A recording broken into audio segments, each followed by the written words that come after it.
Good morning, everybody. I'd like to introduce myself. My name is Dave Hackbarth, and I'm the director for the National Processing Center. And I'd like to say a special welcome and say that we're delighted to have the director for the Census Bureau, John Thompson, here. John. As well as Deirdre Bishop, who is the chief of the Census Bureau's Geography Division. Both of them will have remarks for you today, and then after their remarks, we'll take questions from the media. I want to first share a little bit about the facility here at the National Processing Center. This facility was originally established in 1958 and has been supporting survey data collection and census operations for over 6 decades. We currently employ 1,800 employees and expect to expand to more than 2,000 employees by this July. At the peak of the census, we expect that our staffing levels in 2020 will reach about 4,500 employees, which is an increase of about 2,700 employees from where we are today. In 2017, we plan to fill about 100 or more term positions to support this new work as well as some of the ongoing census activities. In 2018, we will actually be processing the 2017 Census of Agriculture and the 2017 Economic Census. And to process those operations, we will be adding about 500 term employees.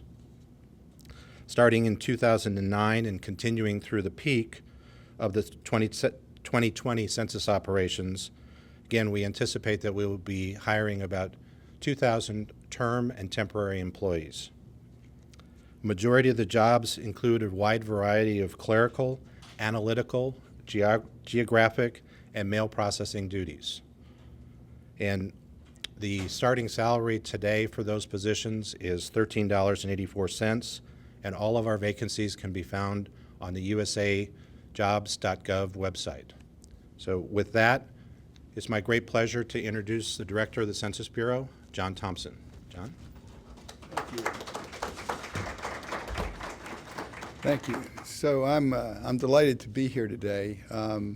Just a little background. I spent the first 27 years of my career at the Census Bureau, and I started it by doing some work to evaluate test censuses for the 1980 census, and I spent a lot of time out here in Jeffersonville because back then when we tested procedures it was all paper based, and so we had a lot of people out here in Jeffersonville that would go through the paper and code it, and you know, we'd come out and work with them, make sure we understood what was going on. So I did spend a lot of time here and had many fond memories of doing some really great evaluations. I also had the privilege of being the career person in charge of the 2000 census. So that was a really great job. It was a really hard job, but it was a really great job, and I had lots of good people to help me. And then I left the Census Bureau. I retired, and I had no intention of coming back. But today, the reason I came back was we can really change the way we've taken the decennial census. There's a huge opportunity here, and Deirdre's going to talk about part of it, but just a little history. The way we've done the census has been about the same since the 1970 census. That is, we'd prepare an address list, we'd update the address list, we'd mail out a paper questionnaire. People would mail back the questionnaires. We'd capture the information off the questionnaires by automated means, and then we would go out and collect the information from those that don't self-respond. And that's been the most, that's always been a paper and pencil operation. And as you can imagine, as our population gets more and more diverse, that paper and pencil operation has been what's contributed to the just dramatic increase in the cost of the decennial census. I mean, the cost of the decennial census have gone up faster than inflation and faster than population growth. The cost has been exponential. In fact, We estimate that if we repeated the 2010 census as we did it in 2010, in 2020, we'd spend over $17 billion. And what we're doing today is going to allow us to save $5 billion off that. So we're almost going to do the cost of the 2020 census for the same price we paid for 2010, unadjusted for inflation. So that it's quite an achievement. And how are we going to do that? Well, there's 4 ways we're going to do it. The first way is we're going to use the internet as the primary self-response option. And we understand that there are people that can't access the internet. And so for those people, we'll mail them a questionnaire or they can call in. But by and large, we know from our testing that a large part of the population would actually prefer to respond via the internet. The second way we're saving a lot of money, over $1 billion, is what we're doing here in Jeffersonville. And Deirdre's going to talk about that. But we're using modern geospatial techniques to avoid walking the entire country before the census to update our address list. And I can tell you, it's really impressive because I got to look at it, and it's a really impressive use of geospatial data and technology.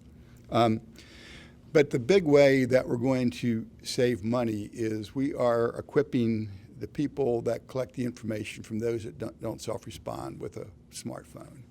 And we've tested this in 2013, 2014, 2015, and now in 2016. And they work really, really well. And the important thing is once you establish a mobile connection with the interviewers or the enumerators, then you can do a lot of amazing things using optimization software, using assignments that are geographically close, and providing the supervisors of the enumerators a lot more information than we could ever provide them before on a real-time basis. And that's going to result in quite a bit of savings for the 2020 census. We're also going to be using administrative records so that we don't have to visit every vacant housing unit. And we're going to be using, after we knock on every door at least once, we're going to be using some administrative records to enumerate about 6 million households. So it's really, really exciting, and it's a pleasure to be here and be part of this. So with that, I'm going to turn it over to Deirdre and let Deirdre talk about the cool work we're doing here in Jeffersonville. Thank you, John, and good morning, everyone. John shared our goals for the 2020 census, how we're using technology to be innovative, improve the way we're doing business. Our primary goal is to conduct a complete and accurate census, to count everyone once, only once, and in the right place. While this will be a tremendous challenge, the Census Bureau is well prepared to meet our goals. We began our planning efforts 5 years ago. We researched, we tested, we found ways to use technology and existing data to help us become more efficient, more productive, and more cost-effective. As John mentioned, we focused on 4 key areas of innovation. First, reengineering address canvassing, the methods we use to ensure that we have an accurate address list and maps. The second is optimizing self-response, the ways we encourage people to self-respond to the census, eliminating that costly in-person follow-up. The third is utilizing administrative records and third-party data, as John mentioned, using existing data sources to reduce the amount of in-field work we have to conduct. And finally, the fourth is reengineering field operations, using those smartphones, the technology of today, to help build efficiencies into the way we conduct in-person follow-up and to help reduce our staffing and our infrastructure footprints. I'm delighted to be with you here today at the National Processing Center to share our plans for what I like to say is the first innovation area, reengineering address canvassing. The Census Bureau projects that by the time we reach the 2020 census, there will be over 330 million people living in the United States and Puerto Rico, living in approximately 143 million housing units. How do we ensure that all of those people are counted once, only once, and in the right place? Also, I like to say, it all starts with geography. Building a strong geographic foundation. An address list that can be used to invite people to respond to the census, and a database of all of the streets and the boundaries that help us ensure that we get the people in the right place and count them once and only once. When I began my career 20 years ago at the Census Bureau, it was very difficult to explain the importance of geography in building an accurate census. But today, with the advent of technologies that display mapping applications on our smartphones, showing street networks, satellite imagery, directions, and traffic flows, my job of explaining why geography is so important becomes much easier. This morning, I'm excited to share with you how we're building some of those technologies into the work we're doing for reengineering address canvassing and helping us to prepare for the 2020 census. I don't know if it's advancing. There you go. Okay, great. In 2009, as we prepared for the 2010 census, we conducted a nationwide in-field address canvassing effort. We hired approximately 150,000 employees, we called those people canvassers, to walk or drive every road in the United States and Puerto Rico, comparing the addresses that they observed on the ground to the addresses that we had in the Census Bureau's address list. Canvassers validated existing addresses, added new addresses, made changes to the addresses that were incorrectly listed, and deleted addresses that couldn't be found on the ground. The operation was one of the most labor-intensive and expensive operations for the 2010 census, but it collected valuable geographic information, including latitude and longitude points for each housing unit in the United States, creating a valuable baseline data set that we could use to help us plan the 2020 census. As we prepare for 2020, the goal of reengineering address canvassing is to reduce the nationwide in-field address canvassing effort of the past by developing new methods that build on the technology of today to update and maintain our address list and our spatial database. For 2020, we will still be canvassing the entire nation. However, we're going to be doing it much differently. Our efforts to reengineer address canvassing for 2020 include three large components. First, a 100% canvass of the entire nation's address list. To ensure that we have the best address list possible, we're going to continue working with our existing partners to continually update our address list. We have partnerships with people and organizations like the United States Postal Service, with tribal, with state, with local governments, with providers of satellite imagery, and third-party or commercial data providers. For the 2020 census, the Census Bureau has already begun this in-office address canvassing effort of 100% of the nation's addresses. This is what we call in-office address canvassing. We began this review in September of 2015 right here at the National Processing Center. We're using a combination of aerial imagery and administrative and programmatic data to help us better understand where change is occurring on the landscape. If change is initially detected by comparing imagery from two different points, we continue our process of evaluating the area. When change is detected, staff will attempt to use administrative records from our local partners or from the private sector to help us correct the areas and capture that change in our databases. The second major component of address canvassing is to conduct in-field address canvassing in areas that require that fieldwork component. A good example is an urban area where we have large multi-unit structures. It's difficult to detect by using aerial imagery how many housing units may be in that structure. Another good example is in rural areas where we have a housing unit and then several outpost structures like a farm, a barn, or a tool shed. Those are areas where we may have to go out and do additional investigative field work. Finally, our third major area is a quality assurance component. How do we ensure that we're doing our work accurately and capturing either stability or change on the landscape? We're implementing what we call an ongoing master address file coverage study.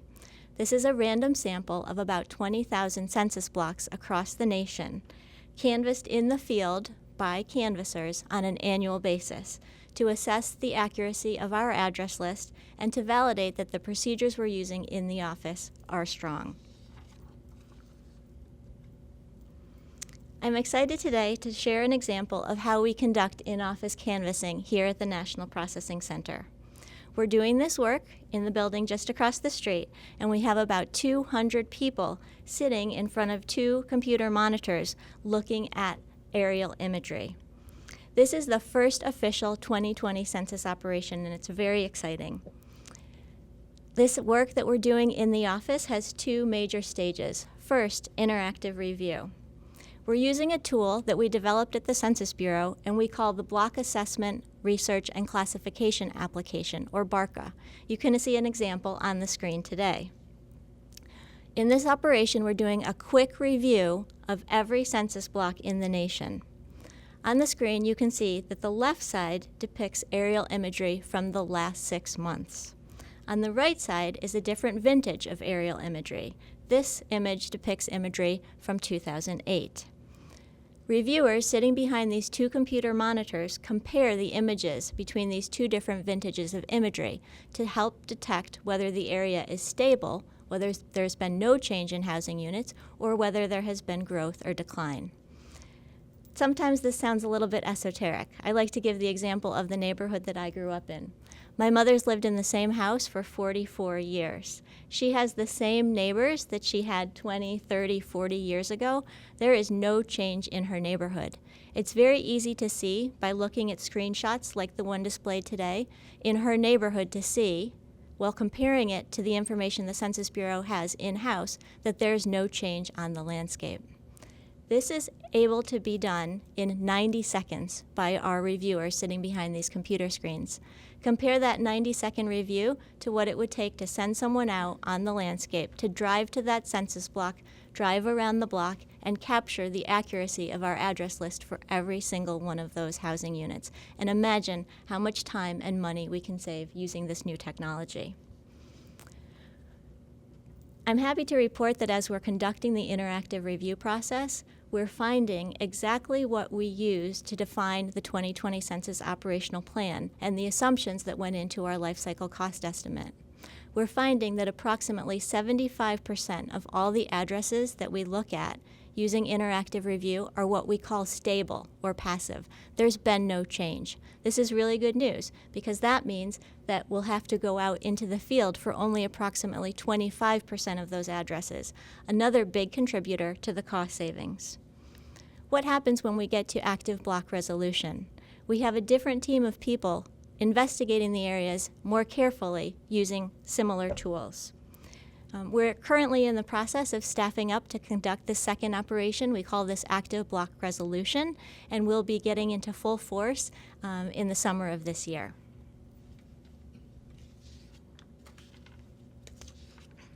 I mentioned that most of the areas that we're reviewing are helping us to identify stability on the landscape. This slide is a good example showing you what happens when we see growth or what happens when we see decline. You can see on the left-hand side of the screen imagery from 2008. On the top of the screen, it looks like little islands coming off of the street network. There were no housing units there in 2008, but when we look at the imagery today, you can see what appears to be hundreds of housing units have been built in that area. It will be very important for us to capture those housing units, ensure that they're in the Census Bureau's address list to help ensure we count everyone once, only once, and in the right place. The image on the bottom left hand of the screen shows that in 2008 there were quite a few housing units in imagery, but perhaps there's been a big change. Perhaps those smaller housing units are now demolished and a larger structure is going up. You can see that something's going to happen by looking at the imagery. This is an area where we're going to have to do more research and perhaps send someone out into the field.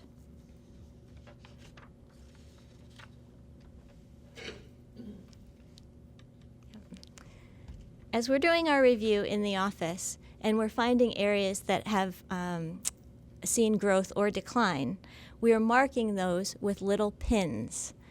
We have pins in green to depict where we have under coverage in our master address file. And what does this mean?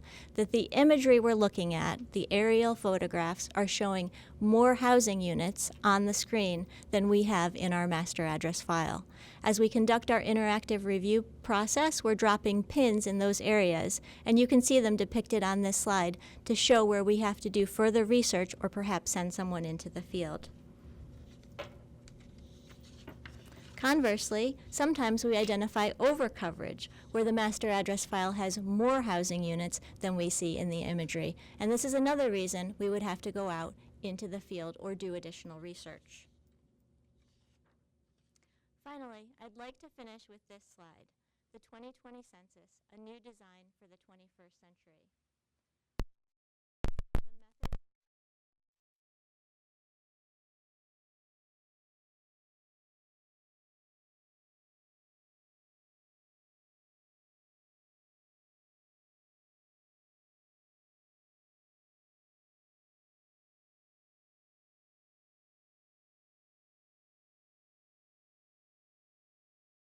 Where people could live.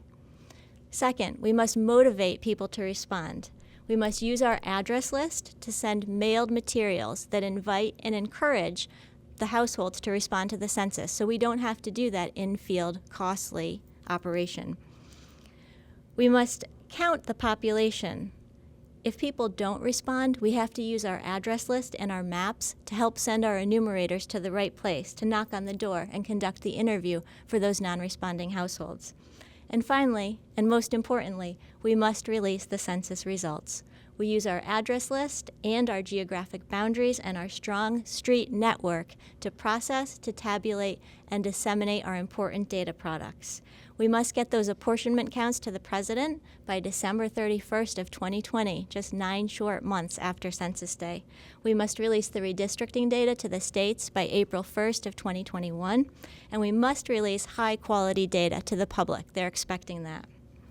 Through our work on reengineering address canvassing, through the work that's being done here at the National Processing Center on in-office address canvassing, we are making sure that all of this work is accomplished, and we look forward to a successful 2020 census.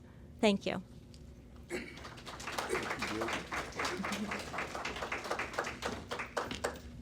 Thank you, Deirdre, and thank you, John. We very much appreciate both of you coming to share with us today, and we really enjoy the work that we're doing. I think John said it, it's really cool work, so thank you for that. At this time, I'd like to open it up for any questions from the media.